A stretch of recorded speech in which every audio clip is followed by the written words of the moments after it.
Good morning, good afternoon, good evening, and welcome back, ladies and gentlemen. Oh, yes, indeed. What a way to start off a new week on KBS. I am super stoked. I'm super excited. I can't wait to get going. And I know because some of the subject matter that we not only discuss on this show as a host and guests and an audience together, but it's topics that we're somewhat passionate about as well that will be touched upon and will be coming into mind tonight as tonight's show takes place. And you have to appreciate being the host of a show like this who will approach many, many subjects on my journey, to grow intellectually, to try and learn more about this world that we're in, as wacky as it is. Unfortunately, I can't take on every story that comes into my inbox. And I've had to learn, and I've always shared with you, the audience, that we do it by synchronicity. And a lot of the time, I'll do it by my gut instinct. That doesn't mean that I'm always going to be right. We're always having to hone that kind of internal antenna that tells us we're on the right path. But from time to time, there's guests or potential guests get in touch, and I get that gut instinct. And it might take some time. It might take some putting together. But these are the shows that, when I look back over the 1,250 plus that we've done, they've always turned out to be right up there amongst the best. And tonight, ladies and gentlemen, it's not just any old show. It's not really just for infotainment purposes, because this is a real story with real people and real lives on the line. Now, you all know out there, I'm a big fan of film and TV shows, to the point where a lot of you get in touch to say, Kev, you're watching too much of that programming. But from time to time, there's movies come along that really change the world. And they really make you sit there as a viewer and really take stock of more than just the movie, but the bigger picture. What is life all about? And one such movie, I think we can all agree, and I'm sure it's played a part in many of the people's tonight that are listening, your journey to where we are today, all gathered here for this show. The Matrix, that trilogy of movies. I've done shows on it with Popeye in the past. And, really interesting movie. And one line in particular really stands out, doesn't it? What if I told you? And the thing is, that actual famous line that's launched 1,000 and a bajillion memes, it's not even real. But you know what? I don't care if I changed a line in their movie. Because the truth about the Matrix is, what if I was to tell you that everything you thought you knew about the Matrix and where it came from was absolutely false? In fact, it's as fake as that simulation in the movie that Neo at one point thinks is reality. And tonight, ladies and gentlemen, we're going to prove that to you, I hope. And to do that, we're going to take a journey. We're going to take a journey alongside somebody called Tom Althouse. Now, he was a young writer in his 30s when he came up with a visionary movie idea. He knew right at that moment it was going to be called The Immortals. Pardon me. What he didn't know is that it would soon be called the well-known franchise entitled The Matrix. And you see how in my mind consciously there, I wanted to call it The Matrix because we've been so programmed by that title, but in reality, it was never the story that was meant to be told. But tonight, we're going to get into all of that and so much more, and I'm super stoked because Tom is here with me. Tom, I'm sorry for that long-winded introduction, but like I said to you before the show, the closer we've got to airtime, the more super stoked I am to have you here. And of course, we're going to get into your story in a moment, and I'll hand the floor over to you. But like I said to you off air, and I'll take this opportunity at the start of the show, and I'll remind the audience at the end of the show, but not very often that somebody like me is going to get the chance to speak to, potentially, and in my opinion so far, what I've looked at, the actual guy behind the Matrix. So for me, this is actually a big honor to have you on the show. And the importance of your information, I don't think it's going to be lost on many people tonight. And whoever out there hasn't heard of your story before, I think they're going to be shocked. Because this isn't just a simple story about plagiarism or somebody crying over a stolen piece here or a stolen piece here. This goes far deeper, ladies and gentlemen. And Tom, I want to welcome you finally onto the Kev Baker Show. It's great to have you here on the show on Truth Frequency Radio. And I can't wait to find out all about what has happened to you. Talk to us, Tom, about the Immortals and what's happened. All right. Thank you, Kev. It's my honor. It really is my honor. I mean, I feel like I've been put away in a dungeon, and suddenly my son and I, my last surviving son and I, are finally getting to see the light. It's very emotional for me, and opposition will even say, oh, he's acting or something. No, I think people can tell as a father who's lost 2 sons through this, and a stratagem that included taking my wife away on my birthday by Mike Lang, Harvey Weinstein's boss.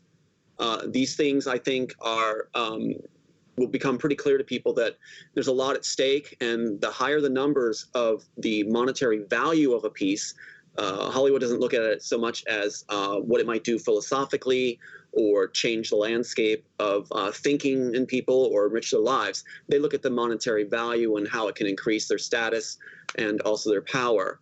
And that's what I was told by a contact, that it's all about power in their world, nothing to do with lifting others and trying to make a better world. Or, as many writers of us are, we approach our writing as a service industry, something where we're trying to serve the public by giving them something of passion and heart to enliven them, make them get excited and stimulate them again, and lift the ceiling of what's possible through art. So we're not sitting down, those of us that are worth our salt, and trying to say, okay, I'm going to get rich. I'm going to have ladies or men, or I'm going to, get tours. You can't create that way. The real writers create from a service-oriented grounding. And that's what led me to write what I wrote. And I didn't bring it forward to Bonaventura until I felt it was perfected. But when you look at writers, you can tell, I think, writers that are really the real guys and ladies and the ones that aren't, because we'll be a roadmap of wear and tear. You're going to see on us scars. You're going to see on us personal heartfelt feelings. It's going to be hard for us to talk and bring forward some of these things because we've lost sons and daughters. We've been under the gun from go. You're an artist, Tom. Like any artist, you find that kind of struggle. It's that creativity. I absolutely get what you're saying there. Right. And so it's like, Hollywood has a strategy, I don't think people may realize, but a strategy to acquire intellectual property, and they put people in position to do it. If you look at Disney, Mike Lang of Disney started in '93 when I was actually submitting another time through Bonaventura, Lorenzo Bonaventura on Long Island. What Mike Lang was given by Michael Eisner, with Harvey Weinstein, was a position of executive in charge of strategy for acquisition of intellectual property. Now that should stand out pretty glaring, right? And then they have the article in Variety where it talks about the early '90s scripts. They call it Disney's library, right? And it says that that Film Tracks and Miramax Films was formed to continue this strategy. And the stratagem boils down to, in the nutshell, with these hard copies of early '90s scripts in the New Jersey warehouse, right? Property Disney does not own, but considers what they want to acquire. And so Mike Lang was given the job of coming up with strategy to acquire it. And so what happens is you have this under the gun situation where families are, quote, destroyed. And that's what contacts have told me, they're going to destroy you. And I have it on different tapes.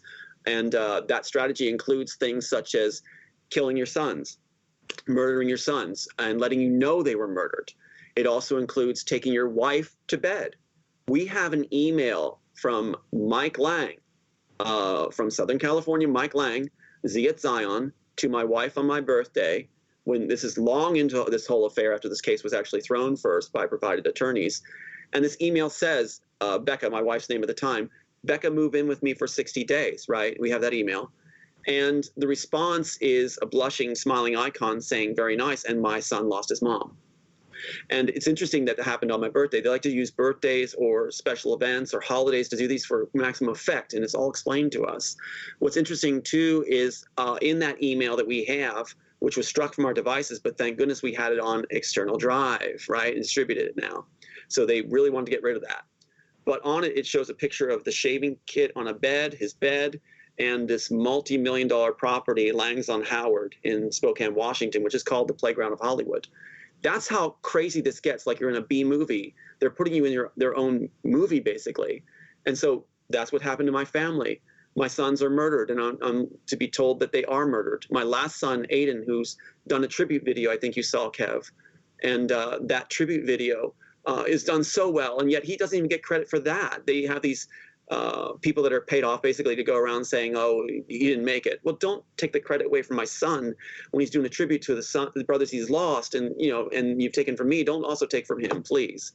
But they don't. It's all about power, they say.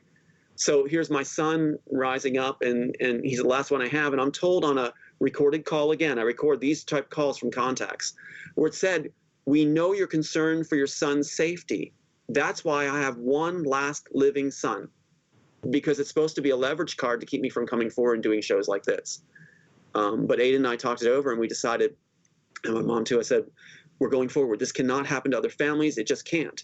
And when we come on your show, we want to address critical thinkers and intellects and people who will take the time to look at evidence and weigh it. We don't want to deal with the general public right now because it's a mob scene. It's like people will start saying, I wonder if he's wearing boxers, or, I'm sure his hair is dyed like the Gray Show. It's like, it's a waste of time. So I really want to address those that are going to have a heart for what we've suffered, different writers, and lift the material and judge for yourselves.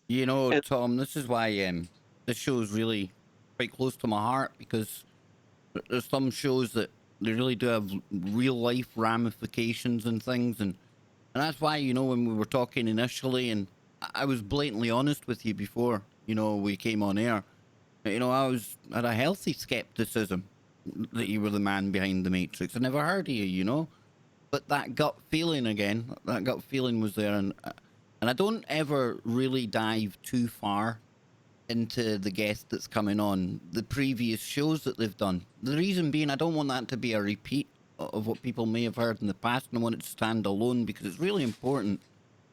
But what I have seen, and this is what I like about you, and this is why I'm really happy to put you in front of the audience here.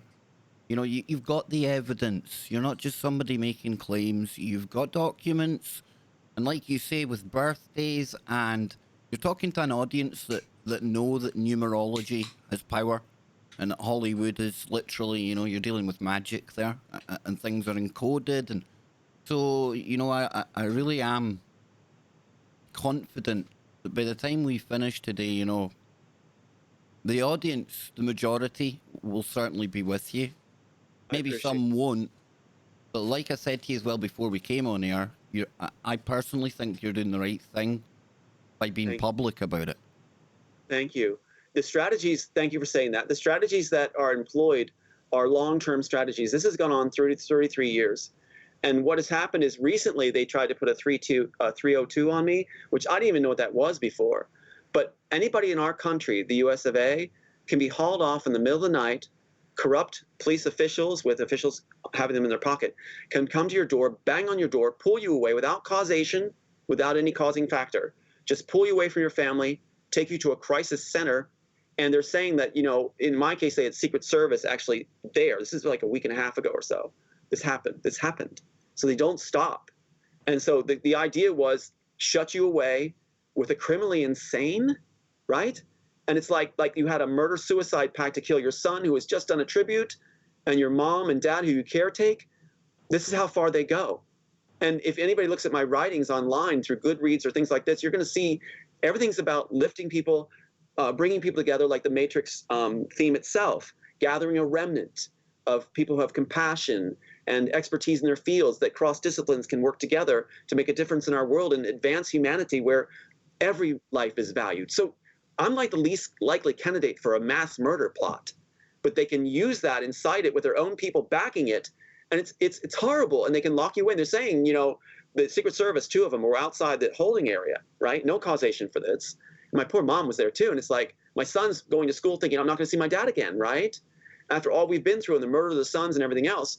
And here we see these 2 Secret Service they're like 4 a.m. in the morning telling the watch person, right, monitoring, that they're going to talk to the doctor. You need 4 people to say, you know, this guy needs to be put away.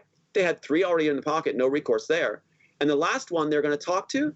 So the next morning, to show you how crazy this gets, the doctor is detained. So she's supposed to meet us at 12 p.m.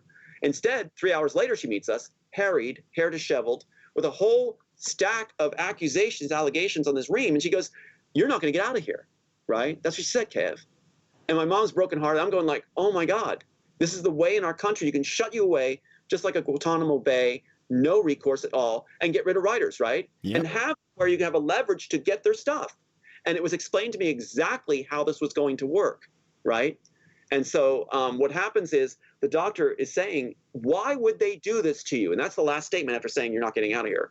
And I said, well, if you have an open mind, if you can have that, I want to show you why this is happening. She says, I only have 10 minutes. So think of the pressure of having 10 minutes to have your life and being told you're never getting out of here, right? People standing by to cart you away, Kev. Yep. And so it just came. I believe, you know, people that believe there's light and that we support each other with energy and things like that. I'm a believer. I'm a believer now. I thank you for all those that lift out there and are growing, and the calls I had today and people showering love. Thank you so much. I get a little emotional, but thank you. Thank you so much for my son and I, my mom, my parents. And so what happens is I talked to her and showed her what I'm going to show you now. The clock face, the inserts that Wachowski's put in the films, the script itself, and how they copyrighted the title but no body of work, so they could slit in there my work. I'm showing her all this, and then she gets up and she just walks out, comes back and says, "Leave now, go, leave now." Wow. How serious this was. And my mom and I walk outside this hospital, and it's like, you know, it's like coming out of Don Quixote's, you know, Spanish Inquisition cell, and you're going out in the light. We didn't even speak. We just sat there in front of the light. And this is not acting. This is my heart trying to express what we just went through, right? And then they tell us they're going to come at us again. So we don't know when the banging is going to go on. So we got an attorney contacted. We're trying to make a difference, and all our pillars were taken away. But let me show you something. I want to jump now to this. I don't know how well you can see this, but on my site, redpillrising.org, I'm not trying to plug it, I'm just trying to get you reference material. You can plug your website all you like. That's the least I can do for guests that come on the show. Okay, go to the first slide. Thank you for doing this. Okay, go one more over. Now, remember, because we're a radio, I know we've got the YouTube element. I know you're going to describe for people what we're seeing here. But just if you can bear in mind, Tom, that we have, like, the radio is the main kind of where the Kev Baker show takes place. And the video, the simulcast is, I mean, it's still the Kev Baker show, but we have people listening on radio. So for the benefit of them. Thank you, brother. Thank you. Behind or hanging. Thank you for reminding me. Very, very good.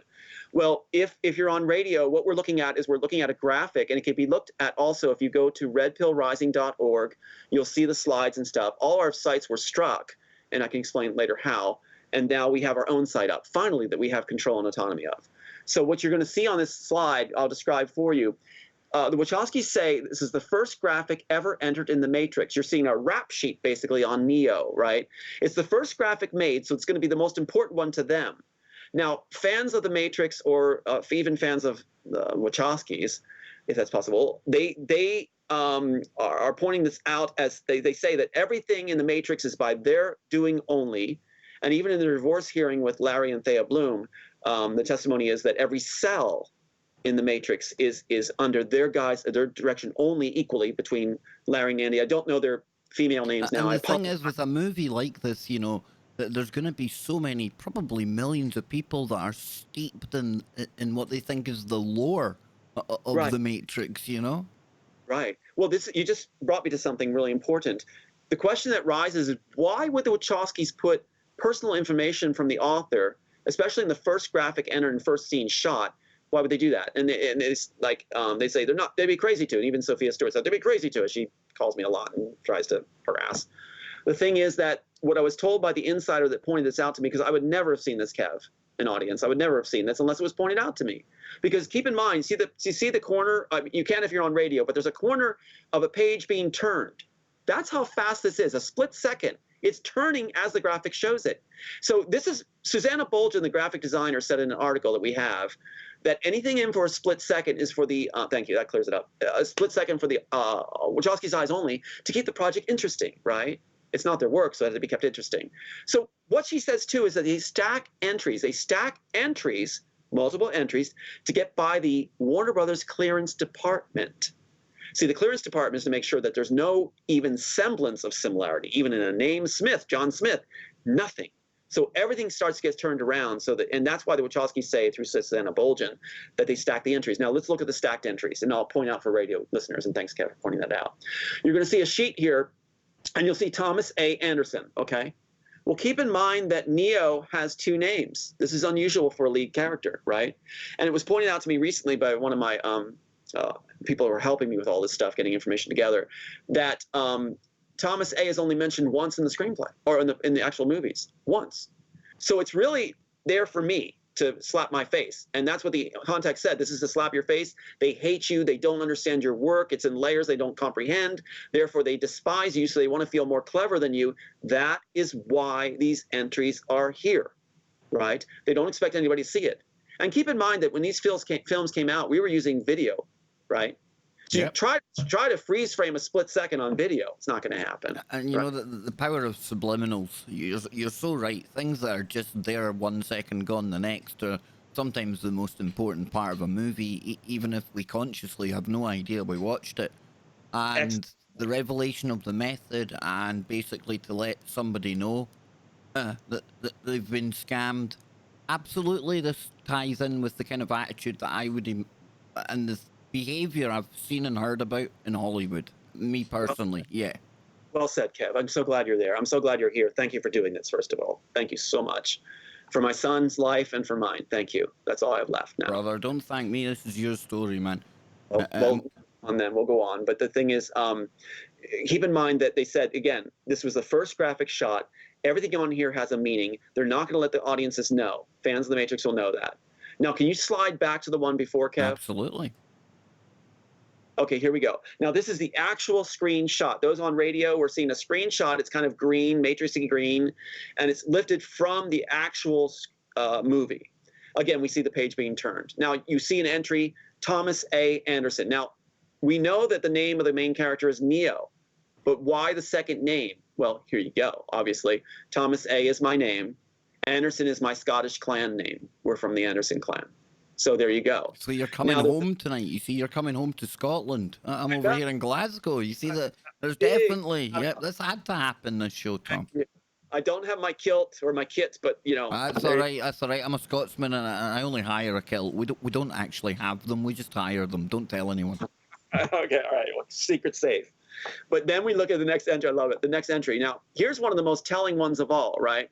The Wachowskis were very obsessed, I was told by the contact that told me this, you know, that this was here after news started breaking. And he said they're really obsessed about your birthday and age.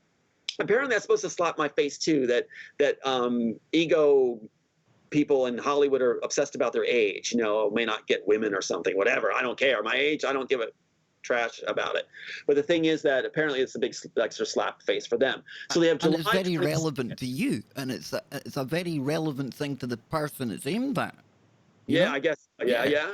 I mean, my philosophy is we're all babies and we die babies. We don't live very long on this earthly plane. So it's like we're born young, we die young. It doesn't matter if you're 100. So anyway, July 22nd. Now, this is interesting. My birthday is July 2nd, right? July 2nd. So this July 22nd entry is important because we found out through USA Insurance, which is the government insurance, since my dad was in the Navy, we qualified. So they do a check on me and they say there's a entry in 1996 that has you listed as July 22nd. So here, when this is done in 1999, is that a gold mine? So in 1999, they July 22nd, right? And I'll show you something right now that goes along with that. If we can switch to my phone, I'm going to hold up. Well, actually, no. Scan ahead to the clock. If you can, you got it all in control. Scan. Okay, there you go.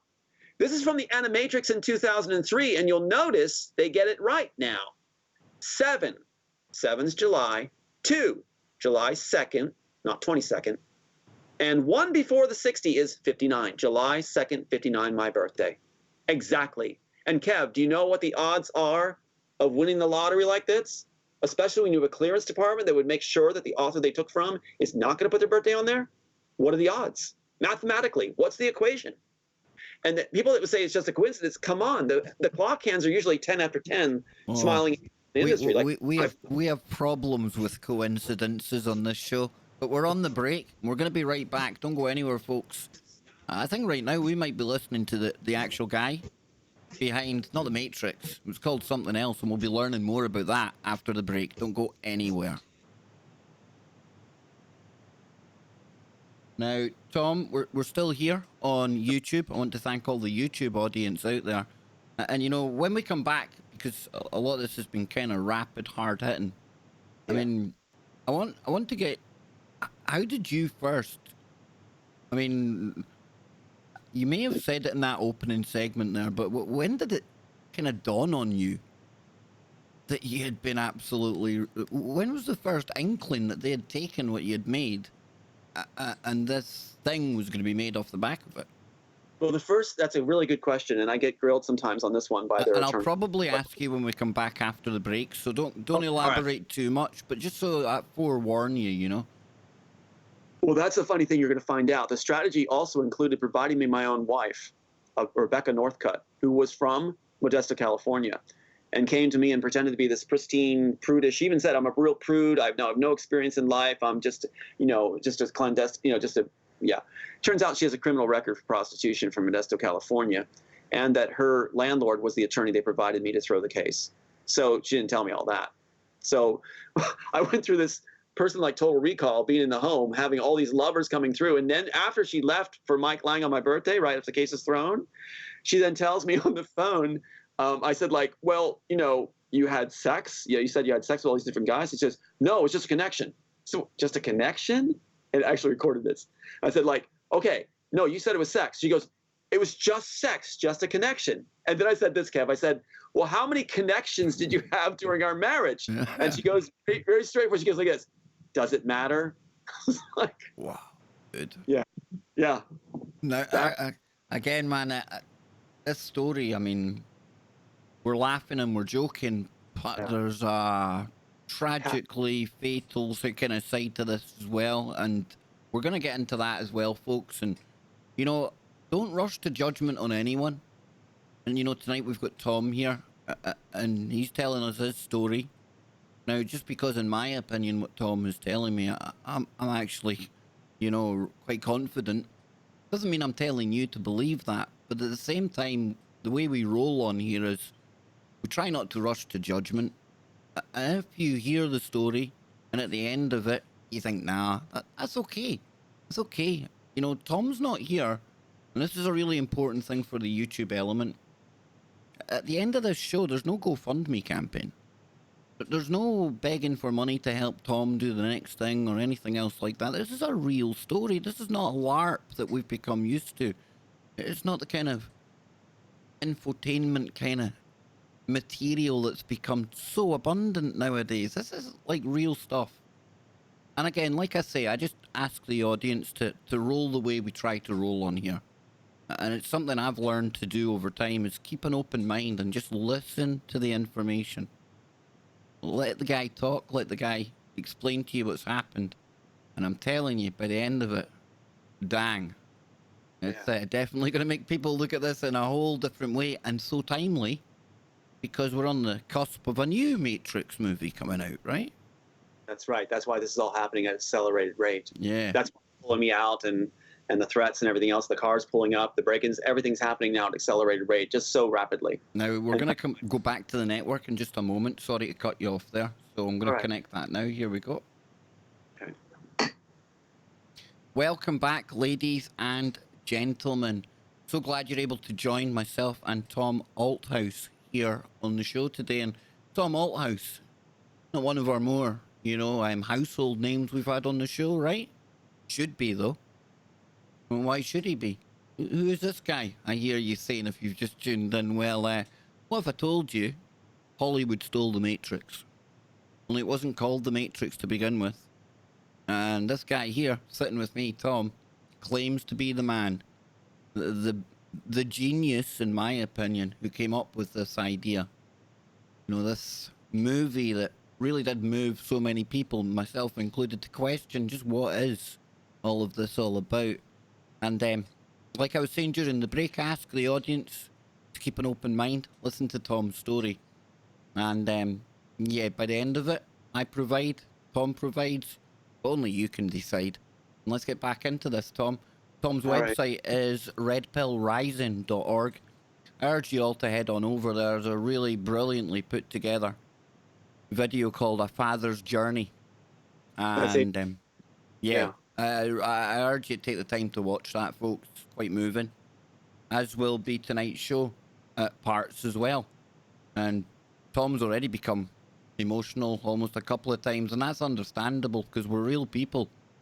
And I'd be a bit concerned if you didn't get emotional around some of the things that I've been learning about you, Tom. But I want to take you back. You know, we kind of got a fast-paced start there. I want to take you back to when you've created this thing. And maybe if we have time towards the end, I'm going to delve into the mind of the guy that made The Matrix, right? But you've got it all written down. You're a screenwriter. You know what you have to do. You submit it for, you know, whatever it is. And at what point did it start getting weird? At what point did you think, oh, hang on a minute now, we've got a problem here? Well, when I first had an inkling that something was wrong, I was on a international Shakespeare tour, and it was in 1999, and when it came out. And I had a PTSD condition where, from the losses of family and things like this and things taken away, I was under the gun from Pat Robertson's organization, and he wasn't letting up. And the reason these screenplays got to Disney and to Bonaventura was directly connected to personnel from Robertson's Christian Broadcasting Network. They got involved with making sure it got in the hands of Mike Lang and Disney and get in the hands of Bonaventura and Lenny Coco. So these are actually people from his organization that made that happen. So Robertson's fear was that this would get out, and what happened at his organization, the sex ring that goes on there, just like with Disney, you know, that would get out. And so, yeah, I think it's what I saw was I tried to watch the movie, but I cannot watch gratuitous violence for violence sake. I can watch if it's part of the integral plot. I'm fine with that. But a free-for-all violent rage that doesn't connect to anything, I get sick. I actually will vomit. So it's like I can't be around that. So I was in the theater and I saw the jacks to the neck and I thought, well, that's interesting. I had that too, but I didn't think anything of it. That's not enough to go, oh, wow, they took my stuff. You know, that's not the way I was. But I did see that, and I noted that. That's interesting.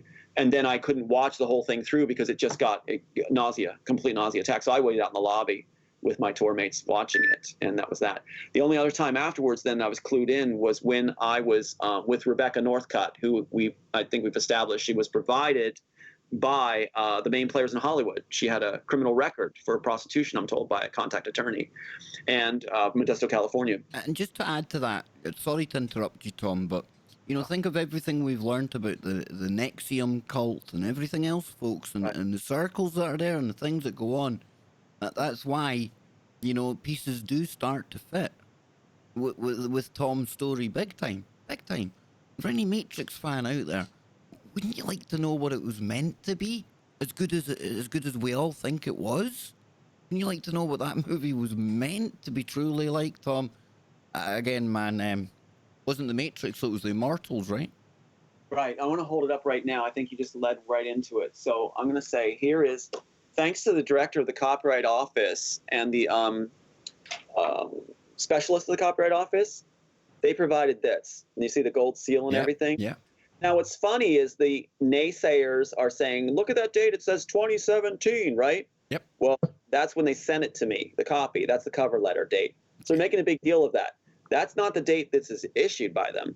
The date that it's registered is down here, right there. That's 1998.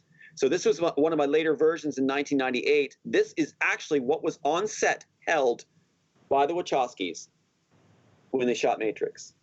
What they did was they lifted the images they thought were cool and revolutionary because they wanted credit for the ideas. They didn't care about the story. In fact, they didn't think it would succeed, they were told.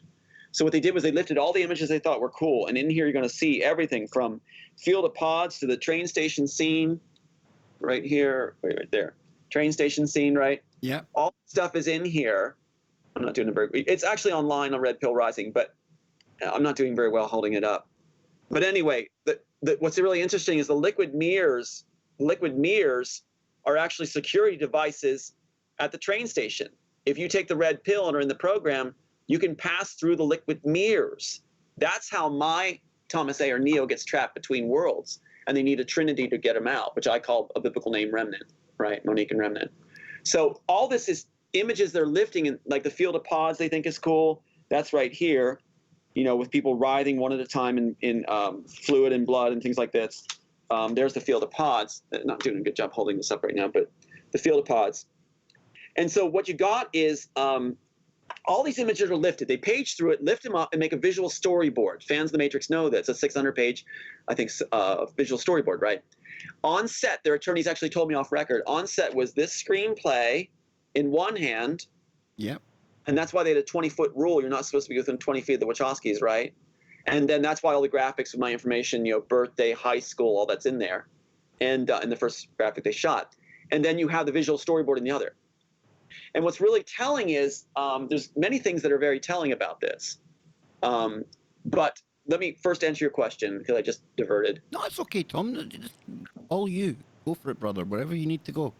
Well, I want to do honor to your question, is that through Becca Northcutt, the provided wife, right, who then has access to my work and can steer me in a direction they want, it may be mind-boggling, but the Warner Brothers attorneys and Disney wanted me to sue. See, it seems weird at first, but that's what they wanted me to do. So they have Becca Northcutt on the statute of limitations rising when I had no clue, right, coming to me and saying, honey, look at this little girl pointing at the sun. Look at this train station scene with him. You know, and I'm like, oh my gosh, that's my work. Okay, so they wanted me to know at statute time. And they want me to come forward so they can provide their own attorney, Anthony Rankin, coming with a song and dance like you wouldn't believe. They wanted you to realize yourself, and then as time's running out, they think, well, we need to push the man here. We need to show him it, you know? That's right. And look at this. You're right, Kev. Anthony Rankin had a suspended license, not eligible to practice law. Let's see if you can see it there. See it? Not eligible. Since 1982. So they provide me an attorney of their own, classmates of their lead attorney, and his job is to throw the case, and they make sure it's safeguarded too by having him not even licensed to practice in California, right? And making sure he runs out the deadlines, making sure evidence is either lost, misplaced, not entered. And when it's time to file the case, after delaying and disappearing, he waits till the deadline is passed and then files it pro per rather than attorney, right? Even his contract was set specifically to throw the case by his contract saying that if we did not use him or do exactly what he told us to do, then instead of contingency, you know, with this special package he threw to us, we would then have to pay all hourly expenses, everything done over the 3-year period, and we would not be able to proceed, see? So it was all these systems in place. And who was it that reinstated his license? Linda Burrow of Caldwell, Leslie & Proctor, lead attorney for Warner Brothers. So it was all set to be a throw, you know? It was all set, and it gets worse and worse and worse, right? Now, this Sophia Stewart that everybody hears about, she was from USC. And the person that they're using for Altered Carbon right now is from USC. USC is the drawing ground for their plants, like this lady doing Altered Carbon directing. Yeah. So Joel Silver picks these people out. So Sophia Stewart, she doesn't have matchups. If people actually go look, there's like 30 pages, and her people are like a mob. They'll be like 300 and just do nasty stuff. They're like the brown shirts from World War II Germany. They just totally disrupt, and it's not critical thinking. It's about, you know, mass mayhem and belittling. And I've got tapes of Sophia Stewart calling me and just actually doing the Nanny Nanny Boo Boo song. She's actually doing it on tape going, I got the letter, she's a 3-year-old. But she's provided by the Warner Brothers team to be this Oracle person, Mother of the Matrix. She's crafted and branded and hasn't suffered at all. And so she creates this urban legend, right? So she's the first claim, where now that I've come forward, right, they have this other group coming from in-house at Marvel claiming they're the writers who did it, all of a sudden coming forward now claiming they did it, right? So I'm the middle child now, where I'm not the first to claim or the last to claim, and I'll get lost in the shuffle. It's all planned this way. These guys are set in the house. So it's interesting that Sophia Stewart actually contacts me, Kev, when our story first breaks, right? Just before the man who told me about the inserts, right? And I have her on tape too. I tape these important ones where the contacts call. I want to have a record of this. And so what happens is she's there having my friend Nicholas, now friend, getting on there and going like, is that Tom Althouse? Is that Tom Althouse, right? And she gets on and goes, first thing she says out of her mouth, your life is over as you know it. You're one of the elite now, and you're going to be a celebrity like me. But you're the missing link. Already had the branded name ready, right? Right away. You're the missing link. So you can claim Matrix 2 and 3, but not Matrix 1. That's mine, right? Right. Now think of this, Kev. Think of what's going on here. So she's doing exactly right out of her mouth, out of the gate. The first thing she's doing is the exact strategy Warner Brothers wants.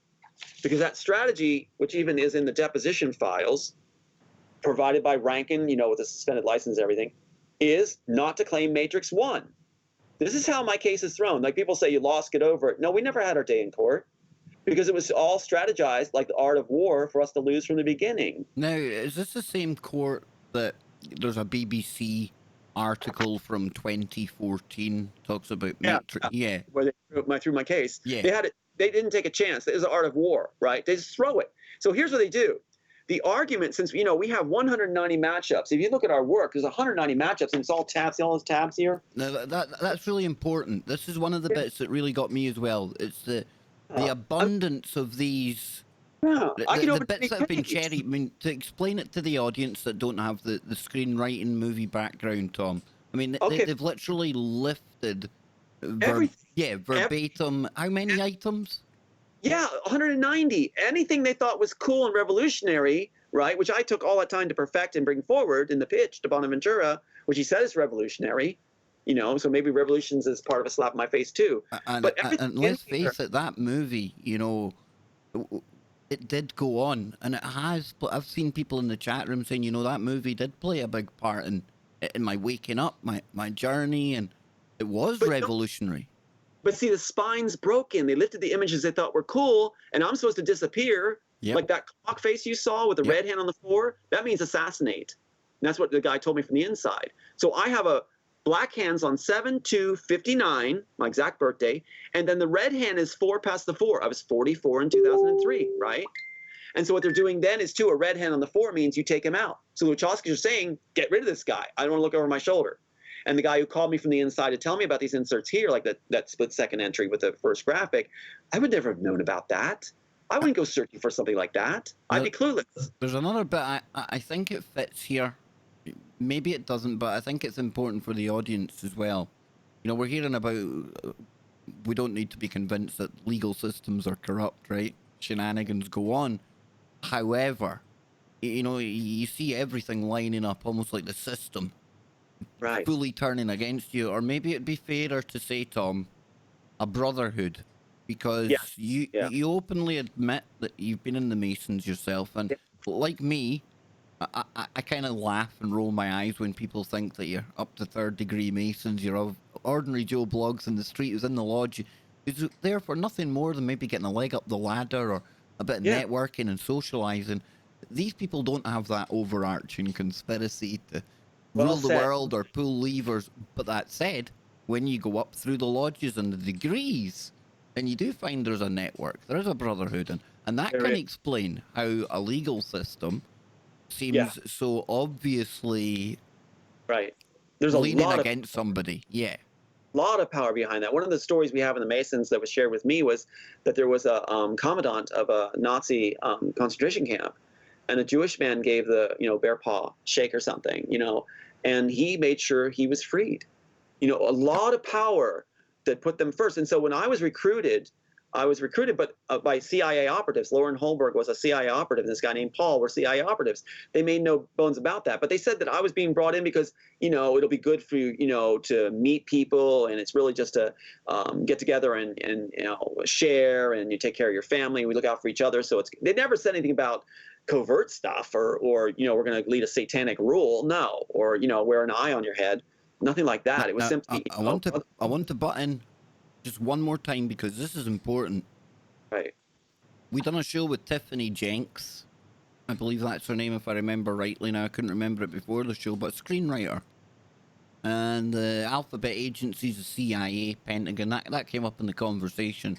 And I said, and I remember paraphrasing it, but You know, is it true that from time to time you'll get maybe the CIA coming and telling you what to put in a script or what to do? She kind of laughed. She said, "It's not some of the time, Kev. They're there. It's Yeah. part of the industry." And I just want to throw that out there to people who might not have an appreciation for that, you know? Yeah. Well, you think about what Lauren Holberg said to me. I mean, he's giving me these lavish gifts like this chessboard a chieftain made in Africa. He does the typical, stereotypical import exports, right? Has a great network of wealth, and he's an artist. They like the artist. So apparently there's 12 families on Maui that were operatives. I had one come up to me at the YMCA and tell me he was and stuff.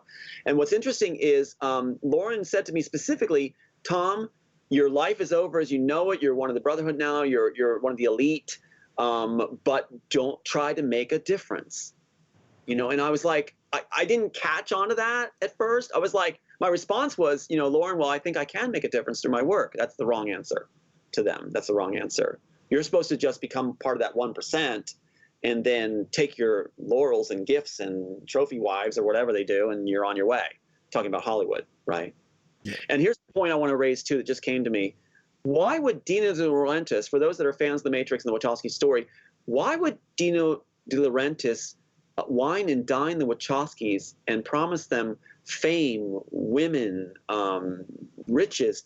Why would he do that if they had no body of work and they failed as writer, failed as everything they did? In fact, they say their mom said all they did was play video games. They failed as painters. They dropped out of school. All they had was Plastic Man and Carnivore, which is Plastic Man's, you know, a guy who defecates radioactive material, and Carnivore is about somebody who eats rich people, and still they're pushing it. Nobody wants it. So why would they be wined and dined to come to Hollywood as writers? That's like your last pick. I mean, that plot line there, that toxic thing, I mean, that's not even fit for a C or a D movie. You know what I mean? You just hit something there too, Kev, is that their Bible, they say, and I think fans know this, I don't know the exact title, but it's something like How I Made $1 Million in Hollywood Without Spending a Dime. And it's all about low-budget insurance B films where you gain money by doing a bad job, basically. By doing a low-budget film, you're going to get more profit. So why would they do this thing that's like, I mean, when I wrote this, it's way over the top budget-wise. I wrote it to make a difference in the world, but I didn't, and lift what's possible through art, but I didn't think it would get shot. I didn't think like, oh, I'm going to get rich and no. And when I got approached to present it, it's very telling how it happens, you know? But first of all, I want to just mention something here. You talked about matchups. I want to just give you some of the matchups. Yeah. We got to get that under the belt. So we got robot-like agents, right? Robot-like agents. Now, what's interesting is I know this may not work just holding it up all the time, but at least maybe an attempt here. Robot-like agents. Now, what happened here with Joel Silver when he was talking to the suits, like trying to pitch this thing, you know, he told the guy, he says, no, you're not getting it. You're not getting it. It's in an article you can read. Pretty familiar with it, but it's like, you know, it's robots in the program. And the guy's like, what do you mean robots in the program? Well, you can see Joel Silver got it wrong. It's robot-like agents. Robot-like agents, Joel Silver. And what's interesting, after he got my work through discovery, this is one of the reasons they provide your own attorney and make sure they have access with your wife there and evidence, is because then they can get all your notes. What is more valuable than getting the notebook of the actual author that you don't understand the work to? His notes, his drafts, everything, right? And be able to access those, throw his case, and then as soon as our case was thrown in 2014, they each announced their own take on the work. So Joel Silver announces Oblivion being held by Disney for him, no other competitors, which has my brother and sister's name as lead characters, Julie and Jack. The Wachowskis announced Sense8, and they said it's too big to write down, so they didn't even have like a sentence down. Yet they're being paid $1 million by the laundering machine Netflix, right? Which is part of Harvey Weinstein and Mike Lang. So it's all one big little family there to do this. And so then you have Greg Silverman, which was Joel Silver's prodigy, basically, if you call it that, in crime. And he is the one that bailed out Sony on The Great Gatsby, right? No one else would, so he does. And the first film they make afterwards is Elysium. So Elysium is done with all the matchups, Jack's the neck, everything else, and downloading memories and things, shard of glass to cut it out, all the stuff I had, right? And in fact, Matt Damon says he wasn't handed a script. He was handed a visual storyboard, see? So, and then you have on tape, Rankin, to get this is how synchronicities happen in all this, and people talk about light and the power of, you know, lifting and prayer, things like this, and energy. Well, when we went to depositions, I didn't get depositions. In fact, you'll see here, I don't know if you can see this, but this is actually Rankin telling me, he's not going to do depositions. No way, not going to do it. Joel Silver's not to be touched. Not going to do it. That's some attorney working for us. So only mine are done, but no disclosures. There's no initial disclosures, which means they're not providing us any evidence at all. Yet they're saying in articles there's tons of evidence, right? So what happens? So we go to my deposition. I'm sick, I'm tired, I'm there for 7 hours. I mean, by law, I mean, isn't all like exculpatory evidence meant to be like handed over? And yeah, they never gave it. And so what happens is this. Now listen to this. We have it on tape. We have it on tape, right? Because Rankin and I had matching tape recorders. Now get this. This is providence, or whatever you want to call it, energy. What happens is he takes mine and says, oh no, we can't record. He turns his on. So he records everything, all the sessions, lunch, everything, right? Which turns up some amazing stuff that we now have because he hands me the wrong tape recorder back. Well, I hope that's not Warner Brothers trying to get in touch with you every time that's bleeping there. I'm telling you. Sophia Stewart's people. I mean, it's just like, yeah, the plants do this all the time. I'm used to it. But the thing is this, it won't distract me, but I'm sorry for that. Yeah. No, not. Dude, don't you apologize for anything. Thank you. I just hope we're getting your information out there the way that you want. And I mean, we're almost at the end of the first hour. We've got 5 minutes, but when we come back after the break, you know, this then go ahead. I think maybe to share with the audience, you know, how this has had an effect, a real effect on not just you but your family. You know, we can get into that after the break as well. But we're gonna give it back to you just now to finish off where you were going, but. Just to get people ready for that, because this brings the whole human element into this, you know, as well. And how dirty they play. Yep, big time, big time. So back to you, Tom, back to you. Okay, very good. Well, this is the deal. Here's what happens. He hands me the wrong tape recorder back, right? And on it, we have them talking after the deposition's over, 7 hours and plus. And what do they say? Can we get those long-awaited, you know, disclosures? And they go like this. It's a moot point to ask for disclosures because we have no working drafts and no evidence whatsoever. Really? After telling the public you had a plethora? So Warner Brothers has no working drafts of The Matrix. Think on that. But they do have my work. And they got it again through this whole process of throwing the whole case. So it's really a second theft, organized like the art of war to make sure I'm not going to win. And what is the main element used to throw it, right? The main element is this. Remember when Sophia Stewart said to me in the very beginning, don't claim Matrix 1, you can claim 2 and 3. I'm the mother of the Matrix. That's why she got so upset about the inserts. Well, here's the deal. They argued in court that since I'm not claiming Matrix, even though I kept asking to, right? And it was the attorneys that fraudulently told me not to. The argument was there's no similarities whatsoever. You lost your case, no similarities whatsoever, because anything in Matrix 1, since you're not claiming it, even though you want to, cannot count in 2 and 3. So the public's told no matchups when we have 190. That's how they pulled this off. And Sophia Stewart was integral to that con being done. That's what I need to share. Now, this name, Sophia Stewart, you mentioned Altered Carbon there. Another one of my favorite shows, actually, to be honest with you. That's season 1 of that. You've got the stack, you know, that goes in at the... Joel Silver lifted that. That was his take after I was to be done. A car ran me down in Canada. I was hit and run, right? And I survived that hit. And that's when my son is killed just after that, to make it sure that, you know, they got their scorecard going. And so what happened, that's after my son and Aiden and I had talked to him on the phone. He said, be careful, Dad, on the roads, be careful. I believe in you. And he's remembering stuff that happened with Robertson's organization. And he said to Aiden, we're going to make this film. Next day, he's dead. He's killed. You know. So what happens is, Altered Carbon is actually, the blurb is, rich people in the future have immortality and the poor use as pawns. That's our story treatment opener.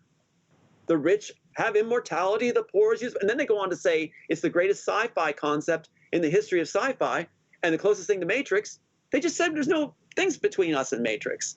Now you're using our exact blurb, and they call it the greatest genius ever. That's our blurb from our story treatment, which they wouldn't include. And that is, rich people in the future have immortality, the poor is used as pawns. That's it. There you go. Brother, Yeah. What can I say? But we're on the break, folks. That's been one really quick hour of radio and YouTube, right? And we'll be back with another hour as well. And don't forget, on Truth Frequency Radio, coming up right after today's Kev Baker show, my good friend Lucky and Dr. Brooks Agnew with Quantum Connections. Don't go anywhere. I'll be right back, and we're going to get into more of this with perhaps the actual man behind, well, we know it as the Matrix. Call it the Immortals. We'll be right back.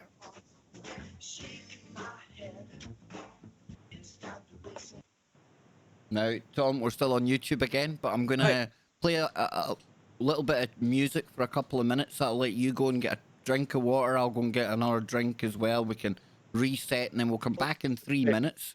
3 minutes? Yeah. You know what I sometime, Kev, is play the tribute. It's 2 minutes. I don't know if that's going to take up too much time, but I love it, people, because since they're saying he didn't do it, I want people to see what he actually did from the heart of the child. You know what? Yeah. You know what? I'm going to actually, we'll do that right now. That's what we'll do. Here we go. If I come over to the website, and folks, this is redpillrising.org. I'll drop it in the chat room in just a moment. But yeah, this film, this is the one we're talking about here.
Now, was it Aidan that chose the musical score for that? He did everything. He surprised us with it. My mom and I were like, he called us in the room. He said, "I want to show you something, Dad and Grandma," and he played it. And I can't get through it without crying. It's like, it's just when he says about his brothers and things like that. I mean, that no one should say that he give him his credit. I mean, my God, he opened up to a world, and he did that on his own. Surprised us, and I damn anyone that would say that, you know, he didn't do this work and that this is work. I damn them, because that's a child crying out to a world, take notice, and here's what I feel, and this is what I've been through. Yeah, when I first seen that after we'd first touched base via the Facebook, yeah, that moved me. I tell you, from a pretty the cool person, you know, a pretty cool person to watch that and know nothing about it but not be moved. It'd be a pretty cold soul that could do that. So from a 13-year-old lost everything. Here we go, Tom. Here we go, Tom. I need to bring us back. Here we go.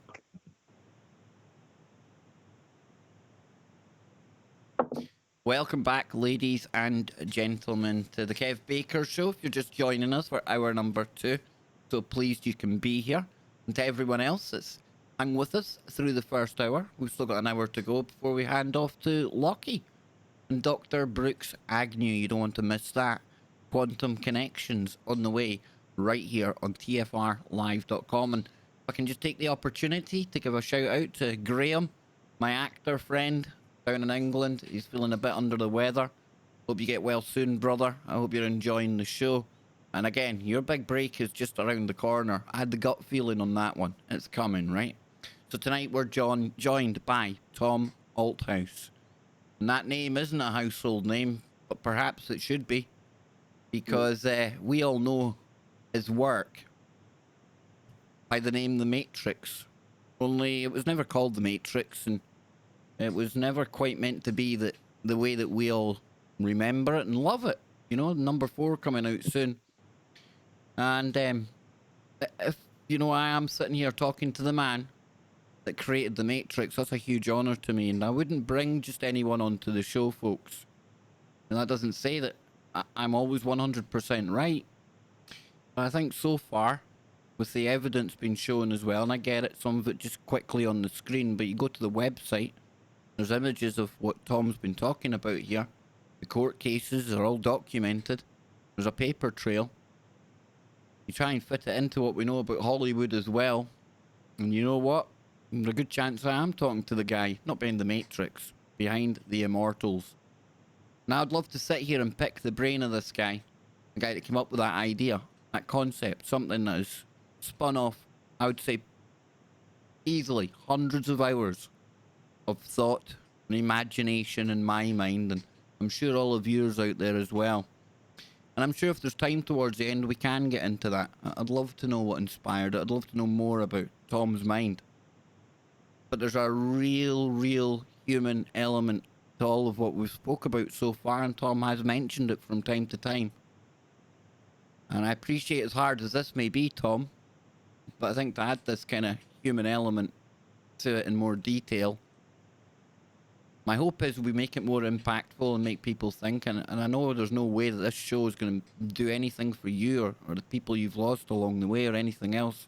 Not that naive, but in some way, it goes to helping you and your family. So talk to us about how people in your family, sons, paid the ultimate price for you wanting to make that change. Remember you said, you know, that was your mistake with the Masons. You wanted to make the difference. That's right. Make a difference for people, the rest of the 99%. And it's like, you know, my philosophy is that all life has value.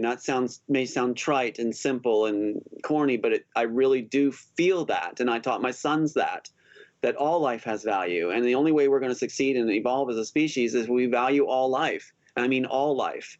And so what's interesting is the depths that we went through to have control placed on us and to have murder done to us and infiltration done to us.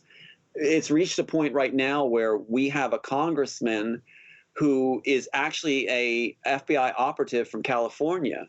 Now, think how chilling this gets. Think of it this way. The formula is the more money you're worth, and they say the work is now worth billions, right? My script is worth billions. And they have this slot at the Copyright Office with my title copyrighted. And all the players are copyrighting the title, but no body of work with many titles attached. So that's what they did to, if any, like Mike Lang's strategy, I die, then in goes that into the slot, and they took care of the, you know, strategy solved for how to acquire intellectual property, which they say is complicated these days. And so what they do, first of all, to destroy you, is you're supposed to watch your sons die, right? Suffer that. You're supposed to watch your women bedded, right? That archaic Hollywood caveman philosophy that's supposed to demasculate you, right? And that has been done. And it's like, then you have this idea that then after your reputation is destroyed, which is supposed to be done by the help of people like Sophia Stewart as a plant, and these Marvel writers also now is sandwiching me as, you know, making claims. But then you're taken out. And what's interesting is they went so far as this CIA or FBI operative, Brian Fitzpatrick, Congressman Brian Fitzpatrick, has been all over us. And he's the reason I was hauled off on a 302. Now, Congressman Brian Fitzpatrick is an interesting bird. because this guy, they did a cover article for him in our local news, right? And they're trying to make it like, oh yeah, he does this anti-corruption department with the FBI. Now he's supposed to be our congressman, but how come he's been involved in a anti-corruption FBI operation, right? And it's like he's brought out from California, Hollywood, a Hollywood FBI, which Spielberg has in his pockets. The Hollywood FBI is in his pocket. They really are. They work hand in hand to make sure screenplays, content, things like that, money goes the right place they want it to. The rest of us are expendable. We're just family members you just get rid of, and they made their profits. No looking over the shoulder. So Brian Fitzpatrick works on my sister, Julia Zarco.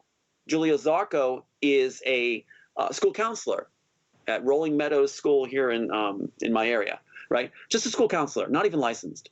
But suddenly she's getting black tie dinners to Washington, engraved invitations, trips to the Caribbean, where the same place Trudeau went with the Arab, yacht and everything like that, same place, right away to San Diego, right away to London, New York, all over the place on a school counselor salary.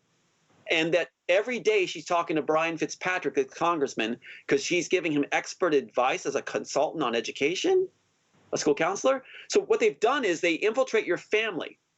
And then it's explained to me that the family members that turn then, where she used to be like totally with me and like a supportive and biggest fan, she then turns, cuts me off, which is what you do if you're approached, and starts spreading the talking points. In fact, we have a tape of her calling me on Sean's death. They did a double hit on us that day. So the car runs me down in Canada.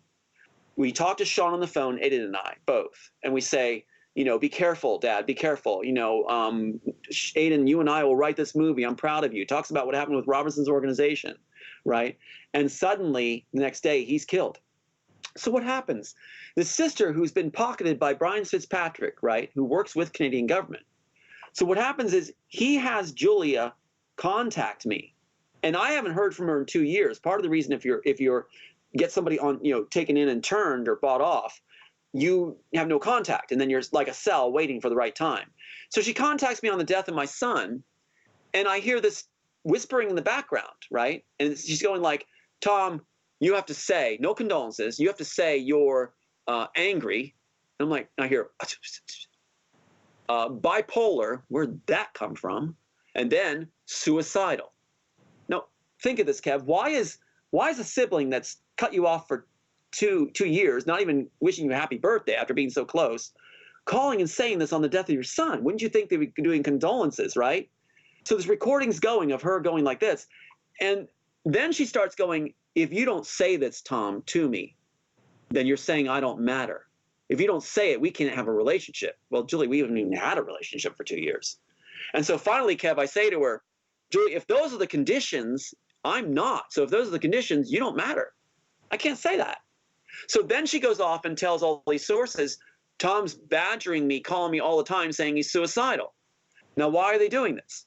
They're setting up the end game, the mass murder suicide. And what am I being hauled away for on a 302 because of my sister contacting everybody? A mass suicide pact to kill my beloved son, my dear son, and my parents I caretake for? No one's asking them. Look at that tribute. What in the world, But it's the only way they can lock us away in this country. Like a Guantanamo Bay, no trial, gone for good. Just put the corrupt police that are under Fitzpatrick. He controls the local police. And in the article I was just holding up, he talks about how the local police are part of the apparatus he controls. And talking at apparatus, in previous shows I've done with other guests and research on my own, reading books and the likes, the psychiatric field, very, very in bed with the alphabet agencies and the CIA, yes. Oh my gosh! Very in fact, they had this guy paid off to come in, and my mom and I were there at this holding area, and they're like, this guy on a video screen, and all he said to me was this. He kept saying, "Are you on medication?" Like, no, I don't take any medication at all. I'm cleared as just having PTSD, no medication. Are you medicated? No, I'm not taking any medication. What kind of medication are you on? That's all he did. It was a setup. And then he gets off the camera and goes, yeah, he should be shut away. Now, yeah. I'm aware of the seriousness of the part of the story we're at here. But is it just me that's almost like getting this idea, this image, this, I don't know if you call it a metaphor or art mirroring life, life mirroring art. But you had agents. You had agents put into your reality. Yes, yes. The two that were outside my holding cell. And I use that word agents Yeah. in reference to the Immortals, the movies, Yeah. you know? Yeah. Yeah. And you know where the genesis of the agents comes from? I want to share at least one gem Oh, yes, for you. please. The agents come from Pat Robertson's security force. They were like nerds on steroids. So they'd have the sunglasses, the wire hooked to the ear. They sported the badge of the Virginia SEAL, which they're not supposed to. It's a misdemeanor to carry it, but they have a deal with the local police. They trade personnel back and forth. And if you have ever a complaint against Pat Robertson, they put you on the phone with this guy at the police station who handles all Pat Robertson concerns. And they'll say, what's the code number for the misdemeanor? And they'll give it and say, well, you can come down and make a report. Doesn't mean we'll do anything about it. So they pocket the local police. It's a main tactic used by FBI that's in the pocket in certain areas. Now, not all FBI agencies are bad, right? Well Depends. said. Well said. Hollywood, yes. Hollywood is crooked to the teeth. Hollywood FBI is crooked to the teeth.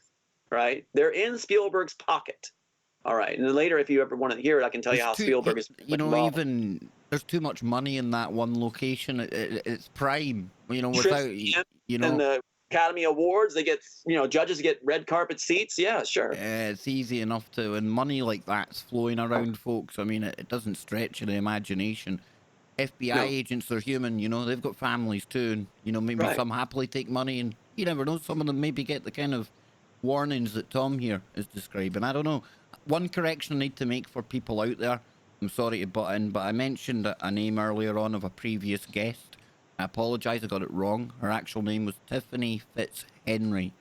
And I apologise for that. I'll take that out of the archive just to clear up any kind of confusion there. Right. But yeah, back to well, that's the thing. I mean, Kev, it's like this. Brian Fitzpatrick has rewarded my sister with, like I said, black tie dinners. She also got these awards that are timed out with what happens to us. Like they hit us with like throwing police at us. She said she's going to throw Secret Service at us. The Center for the Elderly saying I'm verbally abusing my parents. My parents love me and I love them. It's like, no way. I'm like, my son's got high honors and everything. Saying bad parent, social services, just so many. We had like 20 different police coming to us at all kinds of times. Even on Veterans Day. They use holidays. On Veterans Day, we get back from a dinner celebrating my dad for his service in the Navy, and there's police cars flashing there for us because his sister sent them at us. And so it's all to go along with what Brian Fitzpatrick wants. And then he gives them awards like she gets awards as top psych person for Pennsylvania. She's not even licensed. She's a school counselor. I'm sure there's a lot more deserving people than my sister who's actually bulimic on medication and under therapy, medicated. I mean, this is not some special. She's like not the sharpest tool in the shed, right? Or our family, and so it's like. And then she gets this award for being president of all psychologists in Pennsylvania. What? And so it just keeps showering on her. Spokesperson for Sandy Hook, CNN spokesperson, getting on for Jimmy Fallon show. The list goes on and on. So she's been showered, and they brag about how they're going to have the most expensive remodeled kitchen, and they're going to get the most expensive range. So it's a nightmare. It's a nightmare. And she says she'll never stop. So that's the strategy at its apex. The pinnacle is use family members to have family meetings to try to put you away collectively. And then seduce them with everything they want.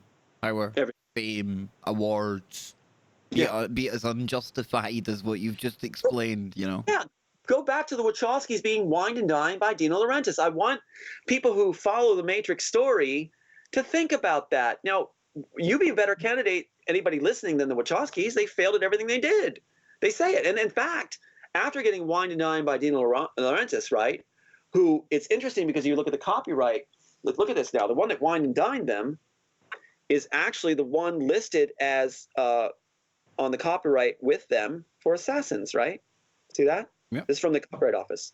So for Assassins, right, they copyright that. But they don't copyright the Immortals. So here you have the Immortals, see it? Yep. And now let's scroll down. No Wachowskis, but there we go. Dino Laurentiis, Laurentiis Films, Paradise Films. Same as the other sheet with the Wachowskis. Under the Immortals, and what else do we have? Since Bonaventura said it was revolutionary, right? And everybody had a take on it. 342 other titles plus that Army of Darkness. Why?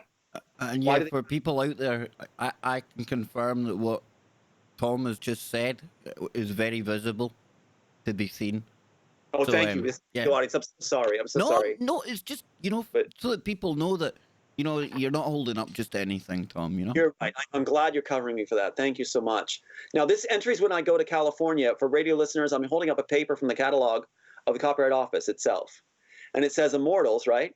Now, look what happens when I show up and resubmit to Diane Bellis in 96, right? July 96, right on the date I'm out there. You're going to see there's the Immortals, and there's, again, the 346 other titles, right? Plus that one. And now look who claims ownership now, Kev. And for radio audiences, I'll read it out to you. General Bank Netherlands, Nevada. Credit Linus Bank, Netherlands, Nevada. 2 biggest investment firms in our world. Now, this is claiming that under my title, no body of work, these investment firms somehow created intellectual property. Well, that's quite a hat trick. How does investment firms create intellectual property? The president suddenly got a bug for writing.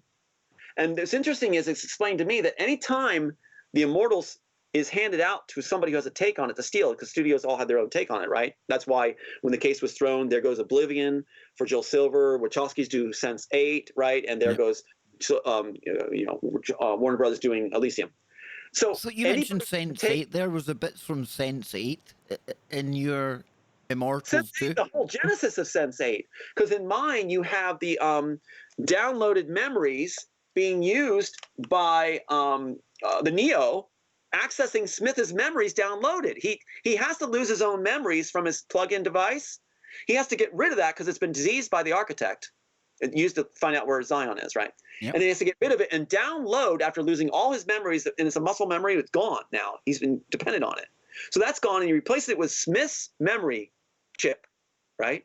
So now he's accessing Smith's memories and feelings and elation over harming his family and everything. Yep. That's why when you're going to the dome and Trinity's holding the blindfolded Neo's hand, he's suffering.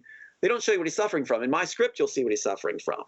He's suffering from Smith enjoying the death and suffering of his family members, but Neo's downloaded the memory, so he's experiencing Smith's delight and reveille while he's suffering from feeling those feelings of seeing his family murdered firsthand from his point of view. That's why Trinity has to take his hand while he's accessing memories that he's not sure why he's accessing to find the dome. So that's why Sense8 was all about, when they got my notes and everything out, they say, as soon as the case is thrown in 2014, the Wachowskis make an announcement. We're doing Sense8. It's too big to write down. Someone slapped them in the face.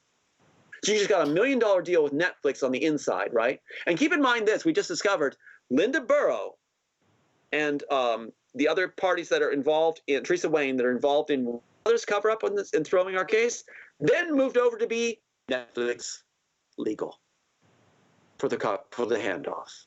It doesn't get better than this or worse. So here we have the Wachowskis announcing without even writing a scrap down, because they like to be lazy and just do the visual storyboards like Matt Damon said he saw on Elysium. I remember with Steam 8, because I got Sense8, so I got so into that, and I remember reading, that almost what you said, that it was too big to be writing down. It was in their heads and they had to get it out. And it's all right here, Kev. It's all right here. In fact, I have it all marked. Like, if you look at all the marks here in the tabs, we have robot-like agents. We have eyes flicking to the left when they get orders. We have talking through the eyes to the other character, Smith, through the eyes of Bane. We have room full of monitors. We've got the jacks to the back of the neck. We've got the erased memories of the agents, balancing the equation, which I do want to talk about. We have the train station scene with a little girl with her family pushing it forward with all these people to get a better life inside the program, not realizing it's not going to be a better life. It's going to be hell. The liquid mirrors are train station security devices. If you take the pill, you can pass through them. We got flying pods. We've got the whole Hunger Games thing down here, too. You think of the mirrors there, the Hunger Games as well. Dang. Yes, we have the stadium where you have them fighting for their lives. It's in our piece, so they gave it to the Hunger Games franchise.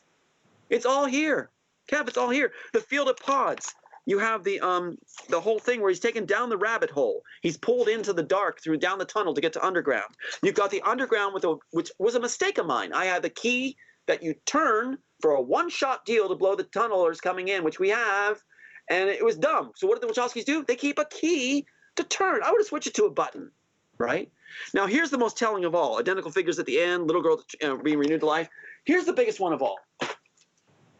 They say in their articles, and people who are following the Matrix story, look it up for yourselves or recall yourselves, those listening on radio too. The Wachowskis are known as saying that everybody on set said blow up the Matrix. Now, that may seem innocuous or not that special. But keep in mind now in our context with the writer here before you, why is that important? Why are they saying everybody said to blow up the Matrix? Well, first of all, take note. There's a 20-foot rule you can't reach, you can see the script in hand. But first of all, if they're debating how to end it, then they did not have a finished script in hand. They did not have a finished product in hand. If the whole debate's raging how to end it, and if they rolled a whole millions on this thing, then they had a script in hand, but it was mine. With a storyboard. They were trying to make it float that way. That's why there's this banter going back that makes no sense. Well, here's the deal. The Wachowskis keep my exact ending. They shouldn't have. They should have blown it up. I joined the rest of the chorus. Blow it up. If you take any visual out of my script, then you've destroyed the spine of the story. And one of the essential spines for a satisfying ending is you have to keep the relationship between Neo and his daughter, Brittany. You cannot take it out. Right? And in fact, when Wachowskis were being given the science project or doing Assassins, one of the complaints why they were replaced with another writer to finish it, and they wanted out of Warner Brothers, and they're given the science project, is because they didn't want heartfelt relationships. They wanted more violence, more sex. So they're just hacks and nerds that are trying to take a piece they want, and they kept saying they wanted it, and they ruin it. They take the spine and rip it out of the story by lifting all the visuals they thought were cool, including the train station scene and everything else. So first of all, the point I'm making is, why is there a debate on set between them saying the whole cast, everybody on set is saying blow up the Matrix? Why is there a chorus saying that, Kev? If they have a script, right? Exactly. I mean, you've read through the script, you know what movie you're making, actors, to crew, to everything else, and why then? Yeah. Wasting time. Right? I mean, I don't know how Hollywood works. I imagine some of the bigger actors, they can maybe go back and forth with a director or something and have some leeway, some swing, but not, just all kind of some democracy where we just tell you, well, why do we finish it?